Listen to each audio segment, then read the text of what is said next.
Eh, කුකුලා. මේ පාර මැදට වරිලා. කවුරුත් පාර මැද්දෙන් අයින් වෙන්න එපා. එකෙක්වත් අයින් වෙන්න එපා. හරි? ඒක කරදකෝ.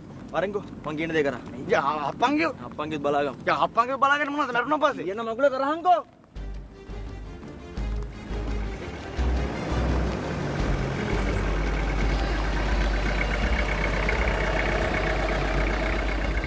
මොකද?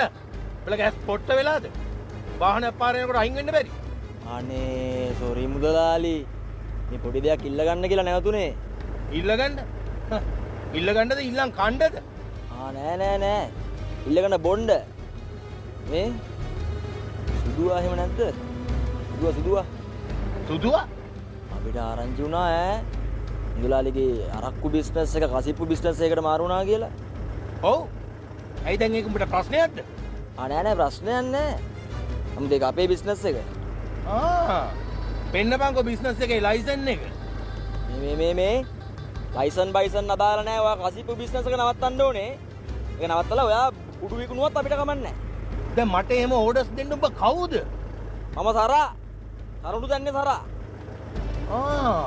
කරඬු දෙන්නේ සරා. ඒ කියන්නේ ඔබ පාතාල ලෝකේ ලොක්කෙක්ද? අපිට ඔය මොන ලෝකෙත් එකයි මුදලාලි. මොකද කියන්නේ මේ කසිප්පු වැඩේ අතාරිනවද? අපි අතෑරවන්නද? උගේ කටේ සද්ද නම් වැඩි බං. ගහමුද මූට? ආනනම් ගහන්න. බල දෙන්නට පුළුවන් නේ? ඔන්න මමත් උදව් කරන්න. අතින් පයින් ගන්නවද එහෙම නැත්නම් ආයුධයක් මොකක් කරේ ඕනේ? වැඩි වාහනේ නම් ආයුධයකට කියලා තියෙන්නේ ජැක් එකයි වී බ්‍රෂ් එකයි. යකඩ පොල්ලක් ඇති. ඇතුලේ. බයිමුද?